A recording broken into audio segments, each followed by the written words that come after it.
voices rise. Richie and John, we're here to surprise.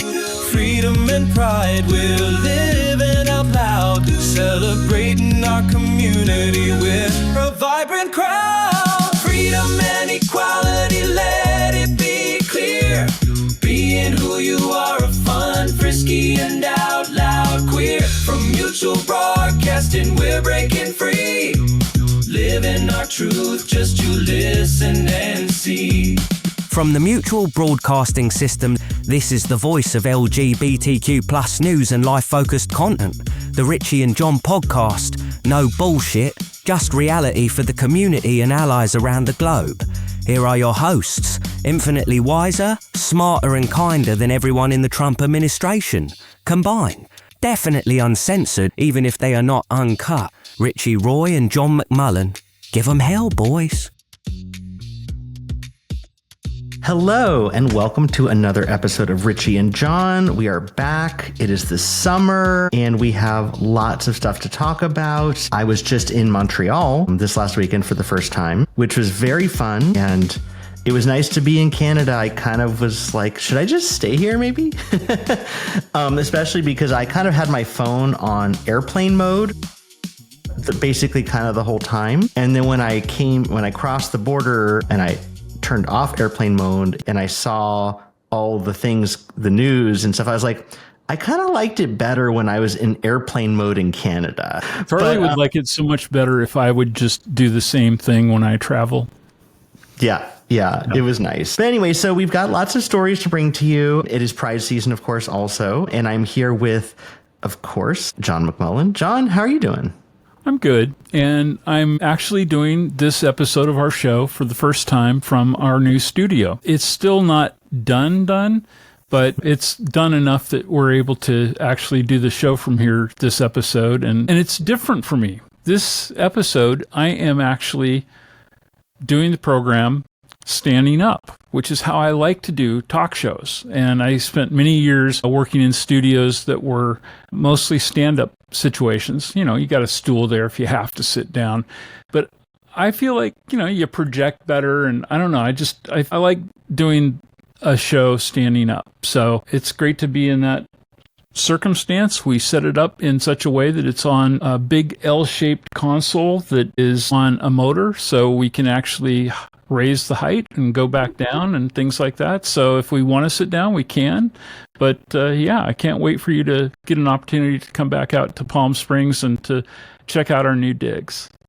Yeah, that's cool. Yeah, a standing desk. Okay, I like that. So we have our new HQ, which is exciting. And the Hudson Valley HQ is the same as before, which is a tiny desk in the corner of a small room. And it's raining here. So if the internet cuts out at any point during the broadcast, I apologize because I also am on spotty internet. But in any case, we will bring you some stories today, the latest and greatest, or not so greatest, depending.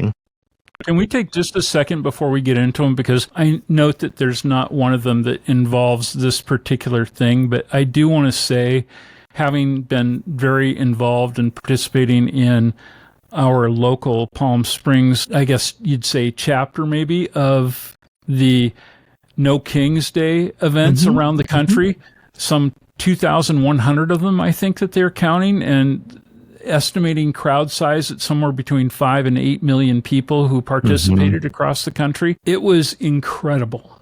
It was just such a really reassuring. I mean, when people stay home who are all about wanting to make sure that we don't make the same mistakes we made before, and you don't know. You hope that your neighbors, your friends, that, the people live across the street and across town from you share your values. And when you see what I saw, which was just a sea of people, I mean, I think our largest crowd at one of these types of events in the past was like around 2,000, 2,500 people. It was easily 5,000 to 6,000 people here in Palm Springs at the downtown city park. It was packed. It was across the street and up the steps, and people sitting in front of the Palm Springs Art Museum. And it was such a really incredible experience to be surrounded by all these people who are fighting for us to be able to live in a country that respects people for their individualism and, for their wanting to preserve democracy. Yeah. It's just a really great experience. And I hope that wherever you were, you had an opportunity to take part. If you did, I hope that it was a safe event. There were very few safety issues. There were some, of course, but I hope that you had a good time. And I hope that you encourage other people to take part in future events, because I think the message was loud and clear on a day that somebody had next to no turnout at his $40 million. Absolutely. Yeah. I mean, it was really remarkable to see the side by sides on social media, because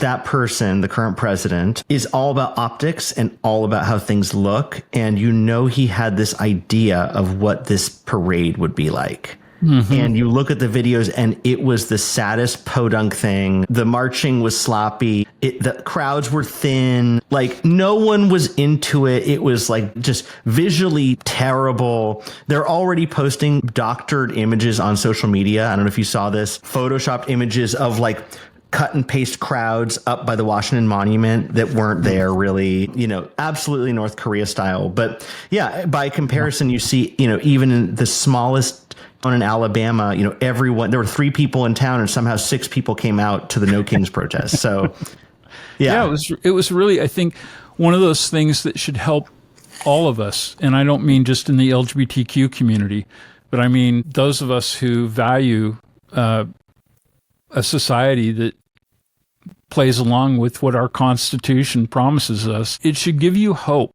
renewed hope, that we can fix this, because there are a lot of people on our side and not so many people on their side. And yes, they have a lot of power right now, but I'll tell you what, you take one of those photographs with the grand leader, and he did not look happy. At all. I mean, I saw, in fact, there was one video clip I saw somewhere where it had a look of his wife who, while looking kind of at him, was, kind of even-faced, but by the time she turned her head the other way, it was just like, what the fuck are we doing here? Well, you can almost kind of tell, actually, how pissed the current president is by which shade of bronzer he's wearing. And like the past couple of days, he looks like Al Jolson in The Jazz Singer. I mean, he is wearing shoe polish on his face. It is astounding. He is pissed. Yeah. Well, let's keep it up, folks. Let's just keep it up. Keep doing the same great job and have fun with this. And don't turn to violence. Don't participate in things that are going to get you in trouble needlessly, because we're obviously striking a nerve without having to do that. Absolutely. So anyway, to our stories, of which, we have a story that once again treads on our trans community. Right. And in so doing, also turns out to just tread on women. So the Trump administration has been facing criticism for quietly using anti-trans executive orders to roll back longstanding sports protections for all girls. The administration has been targeting Title IX provisions that allow students to join opposite-sex teams when their school doesn't offer one for their gender. Through, weirdly, the Department of Energy, the administration is seeking to eliminate those protections, arguing that the rules ignore biological sex differences, which is their whole thing. Gender doesn't exist. It's all about sex. Critics accuse officials of misusing a loophole called direct final rule, because normally when you do rulemaking, there's a whole process. It's notice and comment, and it takes a while. And direct final rule is really designed for minor little tweaks here and there. They're using direct final rule here to try to ram through a major change, and in so doing bypass the standard 60-day public comment period. Thousands spoke out against the change before the June deadline, but their comments are not publicly available. They are currently hidden. Advocates warn that this move doesn't just impact trans athletes, it also prevents cisgender girls from playing on boys' teams when no girls' team exists. Experts say that this sets a dangerous precedent potentially dismantling broader civil rights protections and harming women's opportunities in school sports programs nationwide. Not surprising, when you look at the rhetoric here. I mean, first of all, Project 2025, they just read the Handmaid's Tale and they're like, let's do that, Exactly. And so really it is a lot of the language that they use to talk about protecting women, protecting girls, is, when you look at their actual actions, is extremely sexist and really about not doing anything of the sort. When you look at them stripping sort of women who are in senior positions in military of their positions, firing them, and various, sort of different actions they're taking. Ultimately, this is not an administration that values any woman, trans or cis, really. And so the idea that by targeting trans women, trans girls, that they are also immiserating and making life more difficult for cis girls, they don't care about that. Why would they care about that? That's part of the plan. That's just sort of like a bonus, actually. I think this just kind of shows this Title IX stuff. They are weaponizing Title IX in all of these ways. It was never meant to be used. And same thing with Title VI. And it's a way, again, to bludgeon education, higher ed especially, but also not higher ed, because Title IX stuff, also I think applies in things like high school settings. So it's not surprising, actually, that in targeting trans women and trans girls, that they are also just making life suck for all girls. Yeah, well, why would he care? Why would they care? We have women who are going to die because they can't have abortions. And even when they want the child, they're forced to carry it through because of other medical complications and things like that. But, that's just an unfortunate casualty. That's not the grand leader. He doesn't have to lose his life for that. Right. I mean, and there's the case, and I wish I kind of had the woman's name off the top of my head, and I don't, but there's this current situation where there is a woman who is in a hospital. She is brain dead. She's been declared brain dead. She has a fetus growing in her body, and the state is disallowing them to pull the plug on this woman who is there dead, because they want to essentially use her body to grow the baby and eventually take the baby out, and then the baby will be a baby. It's gruesome. The family doesn't want it. The family doesn't want it. It is something that is appalling, but the state is basically saying that they just have to keep this dead woman on life support to grow a fetus inside of this dead woman's body. It's completely disgusting. That, honestly, a lot of the decisions that have been made along this are based on faith-based missions or goals towards these rights or lack thereof. And it seems to me that, if anything, in a natural situation, if somebody dies and they had, baby on board, the child would die too with them. Right. And I get why there's certain times and situations where they want to try and preserve, perhaps getting a child out that's ready to be born, in an emergency situation. But, to keep somebody alive just so that they're basically, some sort of a unit to provide this child a life. Mm-hmm. It seems to me that that too flies in the face of, if you believe in God.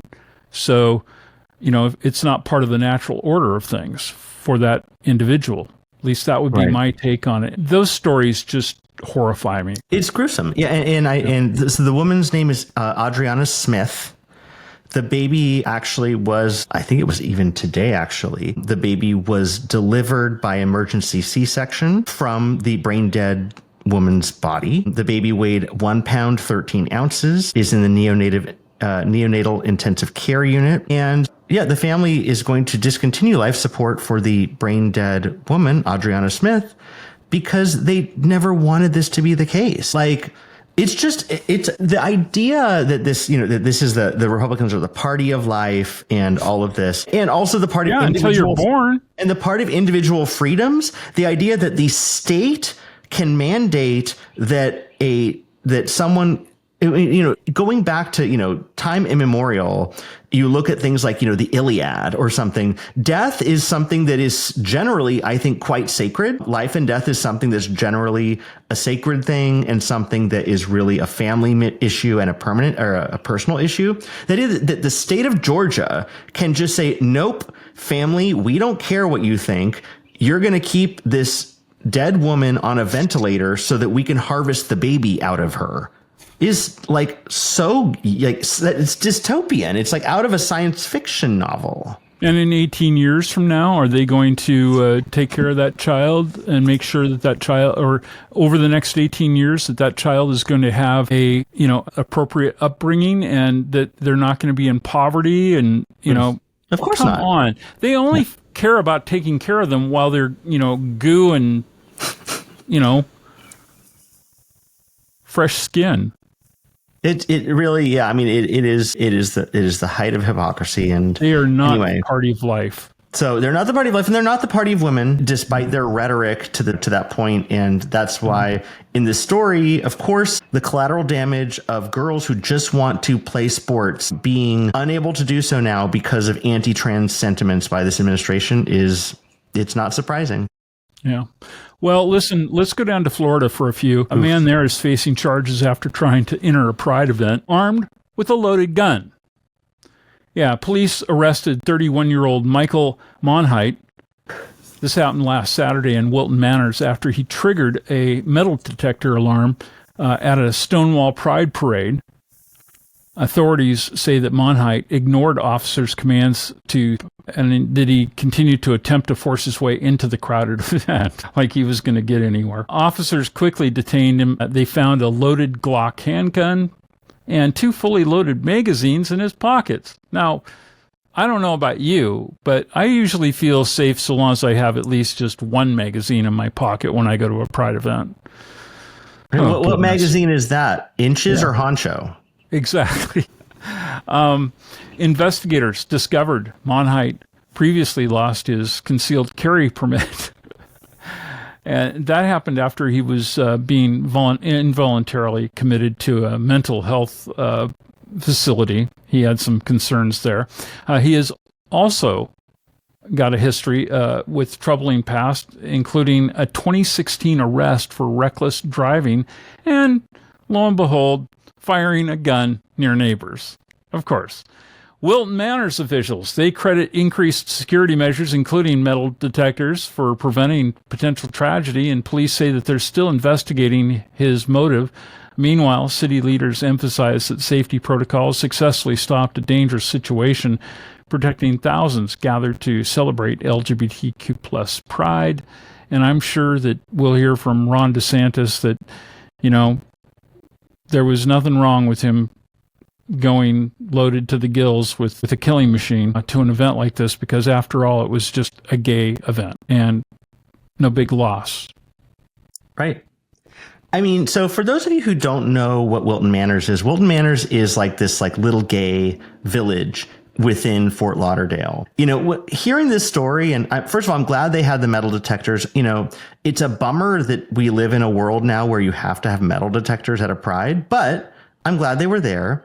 But it made me think, maybe they should have, in Berlin, they had Checkpoint Charlie. Remember that? Mm-hmm. Wilton Manors should have Checkpoint Cocksuck. When you approach Wilton Manors, you have to show your bona fides that you are a card-carrying homosexual to get in there. And by bona fide, you do mean boner.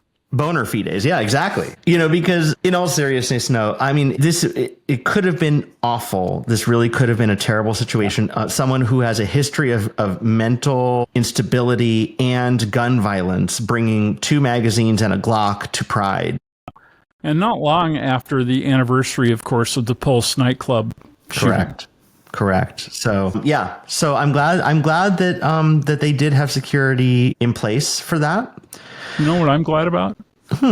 I'm glad that I do this show with a lawyer, because our next story actually might need you to opine on the fact that, again, the president has been slammed by a federal judge. This is true. It's happening quite a lot, actually, turns out. So a federal judge has ordered the Trump administration to immediately restore billions of dollars in diversity and LGBTQ related research grants. Judge William Young ruled that President Trump's freeze on $2.4 billion in National Institutes of Health grants, NIH grants, amount to clear discrimination against racial minorities and the LGBTQ community. Young, a Reagan appointee, sharply criticized the Trump administration, questioning whether the government had lost its sense of shame. It was literally a have you no shame, have you no decency, was like literally what the judge said. Yeah. 16 states and multiple research organizations sued the Trump administration earlier this year, calling the president's cuts an ideological purge that threatened public health. Researchers say the cuts violate free speech protections and overstep executive authority, since only Congress can control budget spending. Judge Young said he will consider a broader ruling soon, possibly striking down Trump's anti-diversity initiatives entirely. The ruling is the latest in several recent legal decisions against the Trump administration's attempts to block funding for LGBTQ and diversity-related programs. The White House has not yet responded to the court's decision. I'm sure they will, but yeah, it is a long string now, a pretty almost unbroken string of federal courts saying that all of the mayhem that this administration has been doing since it got in power like January 20th, almost all of it has been in contravention of federal law and is not acceptable, is unconstitutional, has not been through the proper channels, you name it. And the thing is, this is, I'm glad the courts are the courts are standing up, but it's not surprising because this is a classic Trump situation. Even when he was in private, business, is you do a bunch of shit is wrong and is illegal, and you wait for someone to sue you, and then you drag things through the courts and slow it down and wait and wait and wait, and it's like this game of attrition, If you illegally fire 40,000 federal employees, it's going to take several months and maybe even years for that illegal decision to work its way through the courts and appeals and everything. Meanwhile, a lot of those people are going to walk away. They're going to get other jobs. They're going to just drop out. And then you win anyway. So I'm really glad that the courts are standing strong here on clearly illegal actions. But yeah, this is just, this makes perfect sense, of how they are this kind of shock and awe, flood the zone, all that stuff. And Judge William Young, a Reagan appointee, good for you. But the good news is that we're doing a hell of a lot. Do you remember that term that he used in his first go round as president? He talked about all the winning that was going to happen. Yeah. Yeah. Well, guess what? Who's doing all the winning right now? We, the people in our justice system. And at some point, we will have enough control back to hopefully fortify those laws that are on the books, and to make it so that people who do the kind of shenanigans that he has been up to will actually have some meaningful penalties and means of removing them from being able to do what he has done repeatedly, because this is such an abuse of our justice system. It really is. And the thing that's interesting, though, when you mentioned the wins and the losses, is we live in a really interesting moment in terms of knowing about wins and losses, because we know about these losses. If you're interested and you're paying attention, they are getting their asses handed to them by courts and all kinds of things. If you listen to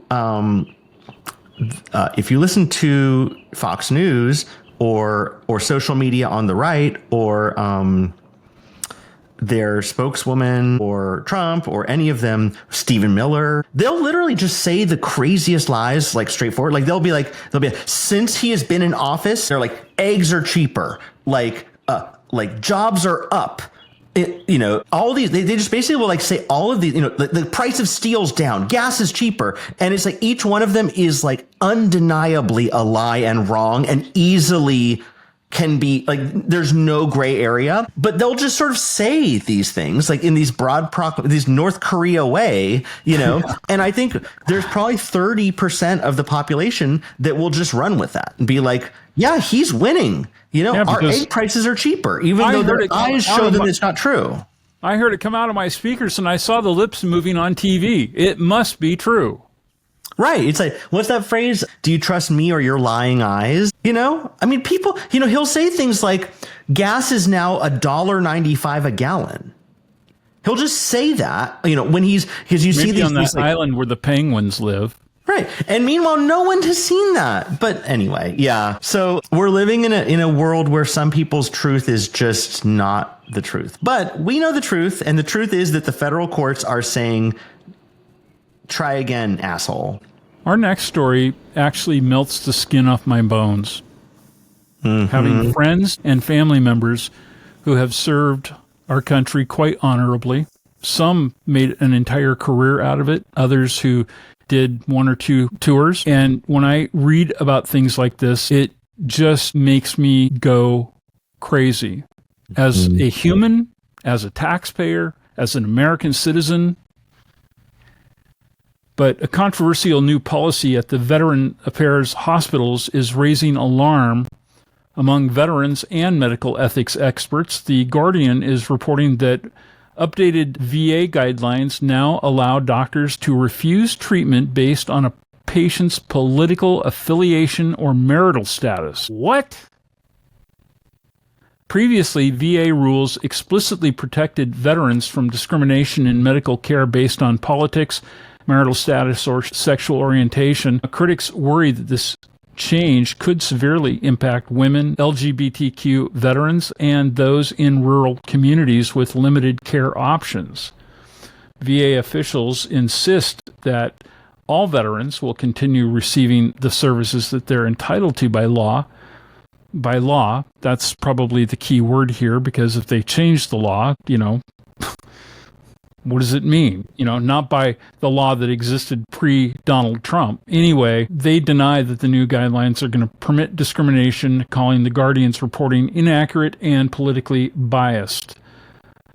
Yet, medical ethics specialists call the policy troubling and unethical, and they warn that it could lead to doctors denying care based on a patient's political views or lifestyle or orientation. And the VA maintains that these updated guidelines follow a recent White House executive order, but insists that no veteran will lose access to care. And we know that if they say so, it's going to be the truth, right?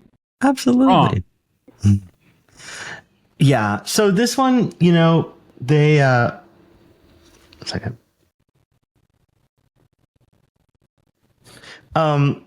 So this story, I agree with you, is so alarming because, they're saying, oh, nothing's going to change, but they have explicitly taken away protections that existed before. And what that does is a couple things. One, it signals to people who might have wanted to discriminate before, you can do it now. And where this is really I think where the rubber's going to meet the road on this stuff is in rural places, in red states, where, like, let's say that, and it kind of brings to mind some of the issues that we've had in the past with religious objections from pharmacists to providing certain types of medicine. Exactly. Which, because of the magic of religion, a pharmacist can say, I'm not going to give you Plan B. I'm not going to give you PrEP. I'm not going to give you estrogen because you're trans, or because you're going to, use it for family planning or whatever. It's the same thing. If some jerky doctor at some small VA clinic somewhere in a red state, knows that you're a Trump hater, a Trump hating veteran. There are many of them. And you go in there, they could say, you know what, like, I'm not going to give you care. You can go somewhere else. Somewhere else might be 8 hours away. It might be 12 hours away. So to give the discretion to individual VA doctors and providers to say, you're a gay veteran, I'm not going to treat you. You're a Democrat, you're a Trump hating veteran, I'm not going to treat you. You're unmarried, you're a single veteran, whatever. You're married to a guy, or you're married to a girl and you're the same gender. It's a license for individual jerky practitioners to make life miserable for veterans who are using a service that they are entitled to, and just for purely ideological jerky reasons. I think I'm going to ask our military correspondent, James Appadale, who was just with us in the past couple of weeks, to try and make contact with somebody who might be able to join us from the VA and talk about this and how it is really impacting, queer veterans. And the thing is, why it's so pernicious, though, is, in all their things, in all of these statements, they're saying, you will still get the care. Nothing's going to change. It's just a little tweak. Right. But what this means is that this is where the press and social media and all those come in, because what will happen is this rule change will affect individuals 100%. But it's whether those individual moments, those individual experiences can percolate up so people know what is actually happening. When I hear somebody say something like that, what I hear is basically the ringing again of, we don't know anything about this Project 2025. Mm-hmm. And yet everything that's happened has been basically from that playbook. Moving on to a different story. The VA is saying, of course, that nothing's going to change. We know it will change. But you know what? Maybe it's fine. Because gays have achieved equality already, and normal gays are Trump voters anyway, right? Are you crazy? I'm not crazy, but Richard Grinnell sure is. So Yeah. A prominent gay Trump official is drawing criticism after claiming that LGBTQ people have already achieved equality in America. We did it. Mission accomplished. Just like George W. with the little banner, right? Right. In a recent interview with Politico, former Trump administration official Richard Grinnell says that gay men and lesbians have largely won equal rights. He argued that so-called, quote, normal gays now support Donald Trump and Republicans, claiming that only the, quote, fringe gay left still pushes for LGBTQ issues. Grinnell You mean also, the 99 and 44/100% of us? Right, yeah, exactly. So Grinnell also called pride parades embarrassing, describing them as overly sexualized and again, lunatic fringe. He says that LGBTQ people should be promoting, quote, normality, not radical views. Critics point out, of course, LGBTQ Americans still lack many federal protections and state protections for sure.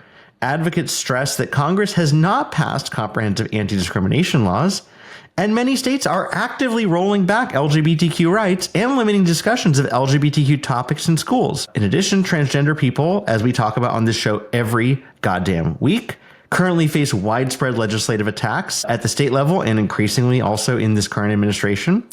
Despite Grinnell's comments, actual LGBTQ advocates say that equality remains far from reality, with many queer Americans continuing to face discrimination and hostility in their everyday lives, just like we document every Tuesday.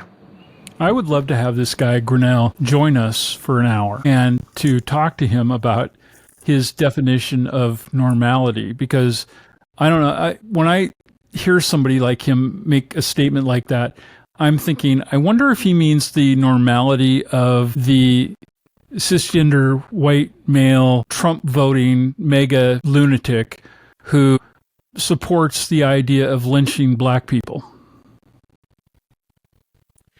The thing that I think it's a mind bender, because the thing is, I think what he's saying when he says LGBTQ people should be promoting normality is, I think what he's saying is like, two white gay dudes getting a house in the suburbs and doing that. Except that's something that they didn't fight for. I think you're giving him too much credit by adding the BTQ on your statement there, because I have a feeling he also means by normal that he's talking about, just the gays. That's what I'm saying. The fags and the dykes. No, not any of the rest of the gays. That's what I'm saying. He's talking about gay white men moving to the suburbs together, two of them in a monogamous gay couple, and working for maybe Raytheon. That's normalcy. Be careful. I actually have a friend who just retired from Raytheon who is a straight white male. And you know what? He just moved to Mazatlan with his sailboat. There you go. But yeah, so, I think that when he's talking about normality or normalcy or whatever, he really, what he's talking about is sort of heteronormative gay men and maybe lesbians. But flashback not that long ago, those people couldn't get married either. And why couldn't you just be fucked up like me? Right. And even then, even that normality he's talking about is something that they are Project 2025 and the Republicans want to overturn. So the normality he's even trumpeting is not something that they actually want. Republicans are actively chomping at the bit to get Obergefell back up at the Supreme Court so that Scalia and Thomas and the cretins that go with them can say, whoops, we made a mistake. Actually, gay marriage is gone. So he's not even internally consistent. He's just full of shit, is what he is. Yeah. Yep. We should send him some toilet paper for wiping his mouth. Yeah, I mean, he's just he's the 2025 version of a log cabin, who've always been the saddest sacks because they're trying desperately to be friends with people who don't even want them to exist. You see like APAC or whatever, or no, not CPAC, or was it? Is it CPAC? Yeah. CPAC. Every year at CPAC, the log cabins are like, please let us come. We want to be gay conservatives. And the CPAC's like, ew, get out of here. And then every year they're like, well, maybe next year. It's so stupid. I'm a fucking idiot. So back at the courts, tell us about what happened in your neck of the woods. What was that? I said, let's go back to my old neck of the woods. Tell us about what happened in your home state. A federal appeals court has ruled against a Washington state spa that refused service to a transgender woman. Olympus Spa, a women-only facility which is in Linwood, which is roughly about 20 minutes north of Seattle, argued that the state's anti-discrimination law violated its free speech, religion, and association rights. The case began when Haven Wilvich, a transgender woman, complained after the spa denied her entry due to her anatomy. The spa allows transgender women, that's nice, but they have to have undergone gender-affirming surgery first, but they exclude others to uphold Christian beliefs about modesty. I can't believe that they accept transgender women and they're making this based on their Christian beliefs about modesty. The whole thing just does not make sense at all. But the Ninth Circuit Court of Appeals rejects the spa's First Amendment claims, emphasizing that public businesses must comply with anti-discrimination laws. The court says that requiring a business to follow state law does not violate constitutional rights, comparing it to removing a whites-only sign. Makes sense to me. In dissent, Judge Kenneth Lee argued that the ruling unfairly targets a long-standing business practice and disproportionately affects Asian American communities. The SPA's attorneys plan to request another hearing before the full appeals court. I don't know. This is...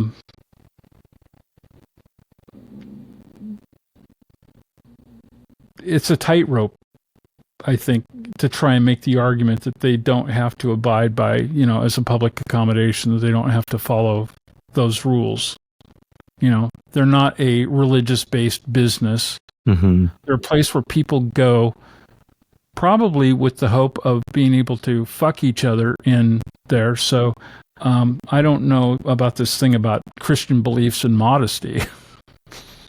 Right. So I think what this is, I did some kind of like reading around. Is it a Korean spa? It's a Korean spa, and especially sort of there's a strong strain of Christian belief in the Korean, especially Korean American community. It's a big thing. So what I imagine it is that it's a spa owned by Korean Americans, and I think when they talk about modesty, honestly, here's what I think they're thinking is that women have vaginas, men have penises, and that's it. And so, this whole idea that a trans woman who has had gender affirming surgery is welcome, but one who has not, is I think that they're literally, it's this idea that dick We better not see a bulge is on the determinative. chest and on the crotch. Yeah. And so, it's not where it's 2025 girls, like, come on. But, again, the Ninth Circuit,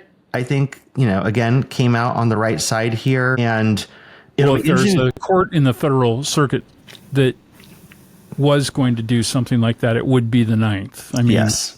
They've clearly always been the leader on progressive stances, with a number of things.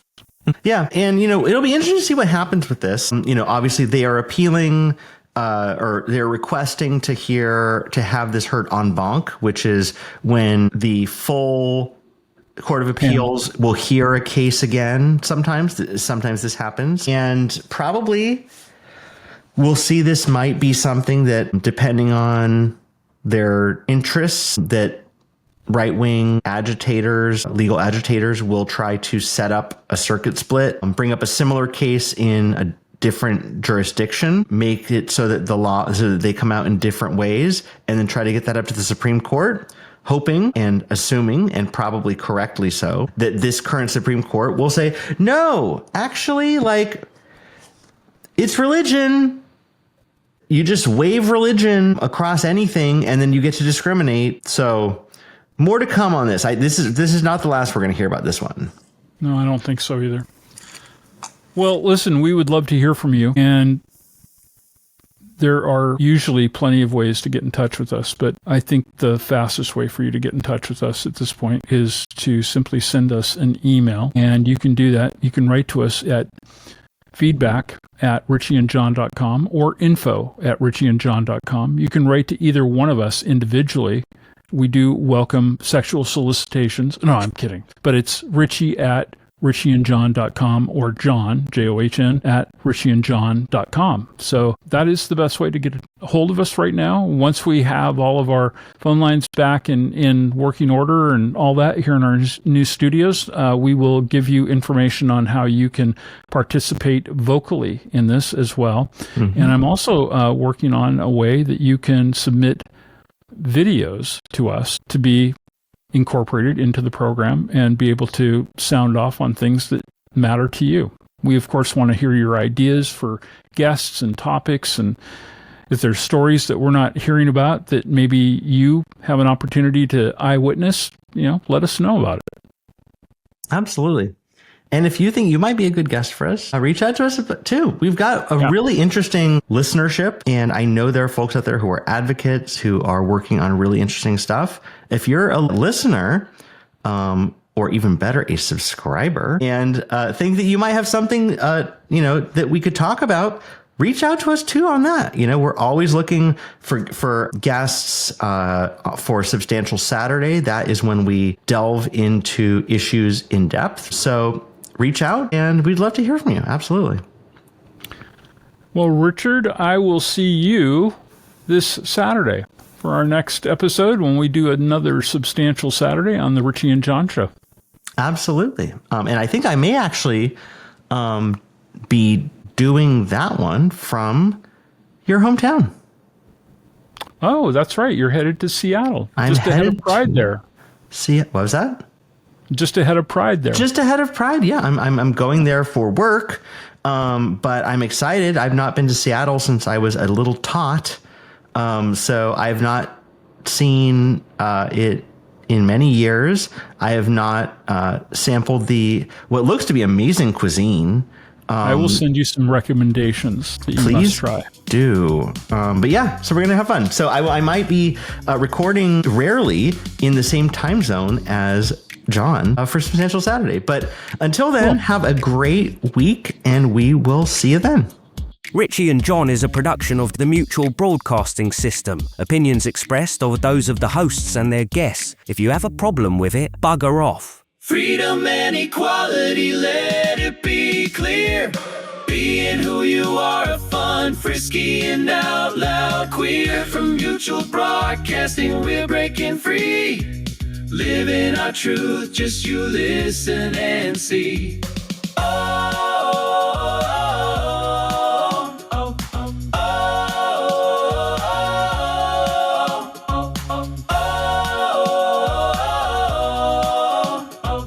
Living our truth, just you listen and see.